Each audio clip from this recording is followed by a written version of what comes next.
आप देख रहे हैं न्यूज नाउ 24/7। ताज़ा खबरों के लिए हमारे साथ बने रहें। आज दिल्ली में बीजेपी मुख्यालय से राष्ट्रीय प्रवक्ता डॉक्टर संबित पात्रा ने एक बेहद महत्वपूर्ण प्रेस कॉन्फ्रेंस की। आज उन्होंने बंगाल की राजनीति और सुप्रीम कोर्ट के हालिया फैसले को लेकर ममता सरकार पर जो वार किए हैं उसने सियासी गलियारों में हलचल मचा दी है। संबित पात्रा ने कहा कि सुप्रीम कोर्ट का निर्देश ममता बनर्जी के लिए एक करारा जवाब है। उन्होंने आरोप लगाया कि ममता सरकार बंगाल में स्पेशल इंटेंसिव रिवीजन SIR प्रक्रिया को रोककर घुसपैठियों को बचाने की कोशिश कर रही थी। पात्रा जी का कहना था कि अब ममता बनर्जी का विक्टिम कार्ड एक्सपोज हो चुका है और बंगाल में लोकतंत्र की जीत हुई है। यही नहीं, संबित पात्रा ने संसद में चल रहे हंगामे को लेकर राहुल गांधी पर भी तीखा हमला बोला। उन्होंने कहा कि विपक्ष विकास की राजनीति के बजाय केवल भ्रम फैलाने का काम कर रहा है, चाहे वो सेना के पूर्व अधिकारियों के संस्मरण से जुड़ा विवाद हो या संसद की कार्यवाही। कांग्रेस केवल देश को गुमराह करने की कोशिश कर रही है। डॉक्टर पात्रा के इस संबोधन से साफ है कि आने वाले समय में बंगाल और संसद के भीतर की राजनीति और गरमाने वाली है। आप देख ही रहे हैं कि मीडिया में किस प्रकार से सदन को लेकर, सदन के अंदर की गतिविधियों को लेकर घमासान मचा हुआ है। पूरे देश में विपक्ष कहीं न कहीं एक अस्थिरता का माहौल बनाने की चेष्टा कर रही है। और यह आज से ही नहीं, जब से भारतीय जनता पार्टी और NDA की सरकार तीसरी बार बनी है, तब से जॉर्ज सोरोस के कहने पर विशेष करके राहुल गांधी और कांग्रेस पार्टी और उनके जो अलायंस पार्टनर है, देश में कहीं न कहीं संस्थाओं के ऊपर हमला कर रहे हैं। चाहे वो संस्थान सुप्रीम कोर्ट का हो, चाहे वो संस्थान इलेक्शन कमीशन का हो, या चाहे वो संस्थान स्पीकर का हो, सभी संस्थानों के ऊपर हमले करने का प्रयास, और सबसे दुखद है प्रधानमंत्री के संस्थान के ऊपर भी। मैं नहीं कहूंगा कि माननीय नरेंद्र मोदी जी के संस्थान के ऊपर, प्रधानमंत्री यह एक पद है जिसे देश चुनती है, प्रधानमंत्री जी के संस्थान के ऊपर भी हमला करने की कोशिश और प्रयास कांग्रेस पार्टी और उसके अलायंस पार्टीज करते रहे। आज ऐसे ही अनेकों विषयों पे एक संक्षेप टिप्पणी मैं यहां रखूंगा। सर्वप्रथम मैं SIR से आरंभ करूंगा, क्योंकि भारतीय जनता पार्टी और भारत के लोकतंत्र के खिलाफ ममता बनर्जी और उससे पहले कांग्रेस पार्टी ने जिस प्रकार का माहौल पूरे भारतवर्ष में बनाने की कोशिश की थी कि ये जो SIR है ये फर्जी है, ये जो स्पेशल इंटेंसिव रिवीजन है यह इलेक्टोरल रोल को उसके सुचिता के लिए नहीं है, ये भारतीय जनता पार्टी के लिए फायदे के लिए है, यह मसौदा गैर कानूनी है। इस प्रकार से पूरे देश में एक नैरेटिव बनाने की कोशिश ममता बनर्जी ने किया था। ममता बनर्जी यहां तक विषय को लेकर आई थी कि वो खुद सुप्रीम कोर्ट में एक पिटिशनर के रूप में पिछले हफ्ते उन्होंने अपने आप को प्रस्तुत किया था। खुद उन्होंने दलील रखी थी और उन्होंने कहा था कि SIR के माध्यम से बंगाल के ऊपर अत्याचार हो रहा है। उन्होंने अपील की थी कि SIR को खारिज कर दिया जाए और ये जो अपॉइंटमेंट्स हैं ये गैर कानूनी है। मगर कल सुप्रीम कोर्ट ने जो अपना निर्णय दिया है वो कहीं ना कहीं ममता बनर्जी और तृणमूल कांग्रेस की सरकार जो बंगाल में है उसको एक बहुत बड़ा झटका है। सुप्रीम कोर्ट ने बहुत स्पष्ट रूप से कहा, और मैं पढ़ना चाहूंगा क्योंकि अंग्रेजी में कहा गया है, शब्दशः मैं पढ़ रहा हूं। Whatever orders or clarifications required, we will issue, but we will not allow any impediment in SIR. This must be understood by all states. Chief Justice of India, Suryakant जी। अनुवादित करूं तो इसका अर्थ होता है कि सभी स्टेट ये जान ले, किसी भी कीमत पर SIR को रोका नहीं जाएगा। अगर SIR को लेकर किसी प्रकार के क्लैरिफिकेशन की आवश्यकता है तो वो क्लैरिफिकेशन सुप्रीम कोर्ट करेगी, मगर एसआईआर को गलत कहना, एसआईआर को गैर लोकतांत्रिक कहना ये नहीं है। नो इम्पेडिमेंट, इसे किसी भी कीमत पर रोका नहीं जाएगा। झटका नंबर 1 ममता बनर्जी को जोर से लगता है, क्योंकि ममता बनर्जी एसआईआर नहीं चाहती। दूसरा विषय है माइक्रो ऑब्जर्वर का और ईआरओस का।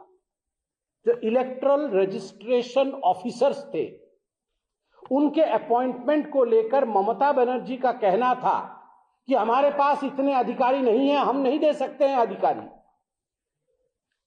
कल सुप्रीम कोर्ट ने स्पष्ट शब्दों में कहा कि आज जब मैं खड़ा हूं लगभग 1:30 बजे हैं, आज 5 बजे तक till today 5 PM 8,505 group B के अधिकारी अपने डीएम्स को, डिस्ट्रिक्ट मजिस्ट्रेट्स को जाके रिपोर्ट करें और ड्यूटी में ज्वाइन करें।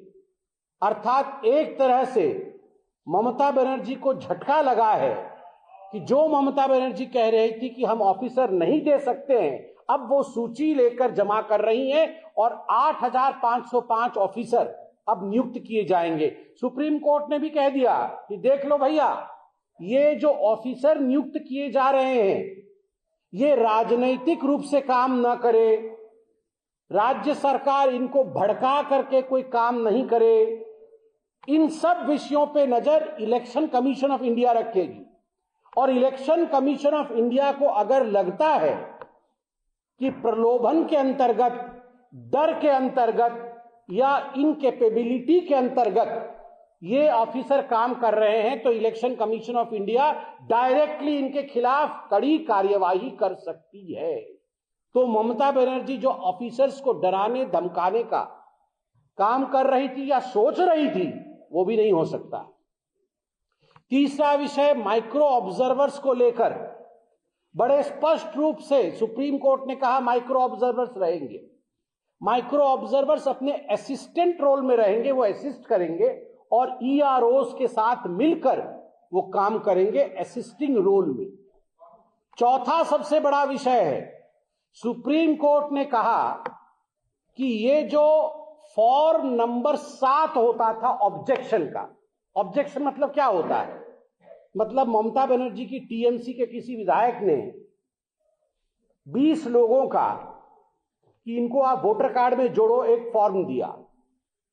पिताजी की उम्र आपने देखा होगा, पिताजी का उम्र है 25 साल और बेटे का उम्र है 15 साल। पिताजी का उम्र है 24 साल, बेटे का उम्र है 17 साल। मतलब 5 साल में 6 साल में कोई पिता बन गया है, 10 साल में उसके 5 बच्चे हो गए। तो ये सारी जो खामियाजा थी उसके खिलाफ जो जागरूक नागरिक हैं, अवेयर सिटीजन्स, उन्होंने ऑब्जेक्शंस दिया। ये कैसे हो सकता है, पिता का उम्र 25 साल, बेटे का उम्र 15 साल, 16 साल, ये संभव नहीं है, तो इसको इलेक्टोरल रोल से हटाया जाए। ये फॉर्म 7 में दिया जाता है। जब फॉर्म 7 में ये दिया गया तो ममता बनर्जी ने बुला के अपने सभी नेताओं को कहा जला दो, फॉर्म 7 जला दो। ऐसे ऐसे गड्डी बना के फॉर्म 7 को जला दिया गया था। चकुलिया याद करिए, फरक्का वीडियो का याद करिए कहानी, यहां सब फॉर्म 7 जलाए गए थे। सुप्रीम कोर्ट ने संज्ञान में लिया और कहा कि खबरदार, फॉर्म 7 की सुनवाई होगी, स्टैट्यूटरी तरीके से सुनवाई होगी। अगर जिसने कंप्लेंट किया है, कंप्लेनेंट उपस्थित भी नहीं होता है, तो भी उस कागज का महत्व है। उस कागज में अगर कंप्लेंट किया गया है तो सुनवाई करना पड़ेगा। यह राजनीतिक रूप से काम नहीं चलेगा, सुनवाई करनी पड़ेगी। और अंत में सुप्रीम कोर्ट ने डीजी पुलिस,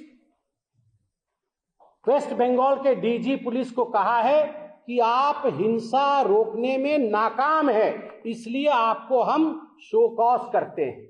डीजी पुलिस को शो कॉज किया गया है और कहा गया है पर्सनल एफिडेविट सबमिट करिए, पर्सनल एफिडेविट, कि आप हिंसा रोकने में क्यों नाकाम है। तो ये केवल डीजी पुलिस को एक तरह से शो कॉज नहीं हुआ है, ममता बनर्जी को शोकेस किया है सुप्रीम कोर्ट ने कल कि आप वायलेंस रोकने में अक्षम हैं और पर्सनल एफिडेविट दीजिए।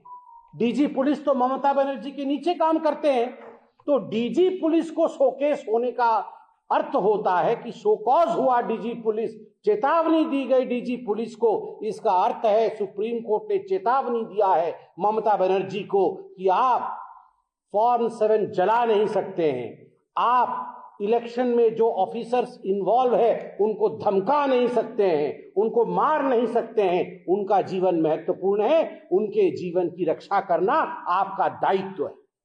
अभी मैं पार्लियामेंट में सुन रहा था, न्यूज में सुन रहा था, ये अभिषेक बनर्जी कह रहे थे हम इम्पीच कर देंगे, हम सीईसी को हटा देंगे, इम्पीच कर देंगे। आजकल ये नया फैशन आया है, मतलब जिनको जनता इम्पीच करती है वो पूरे दुनिया को इम्पीच कर देंगे। क्या मजाक बना के रखा हुआ है? सुप्रीम कोर्ट ने ऑर्डर दिया तो आप सीईसी को इम्पीच कर देंगे? ऐसा नहीं होता है। लोकतंत्र में कानून के हिसाब से, आईन के हिसाब से, लॉफुल तरीके से देश चलता है। ममता बनर्जी जी, एसआईआर को लेकर सुप्रीम कोर्ट ने जो कहा है, अंततोगत्वा आपके देहुड़ी पर सारा का सारा प्रश्न वहीं रुकता है, जवाब आपको देना होगा। मैं आशा करता हूं कि जिस तेवर के साथ, जिस अंदाज के साथ आप दिल्ली आई थी और सुप्रीम कोर्ट ने आपने जेरा किया था, अर्थात आपने केस को लड़ने का प्रयास किया था, उसी प्रकार का आप मादा दिखाएंगी और आज प्रेस कॉन्फ्रेंस करके जो सुप्रीम कोर्ट ने कहा है उसका जवाब देने का हिम्मत भी करेंगी। आपको यह वीडियो पसंद आया हो तो इसे लाइक करें, हमारे चैनल को सब्सक्राइब करें।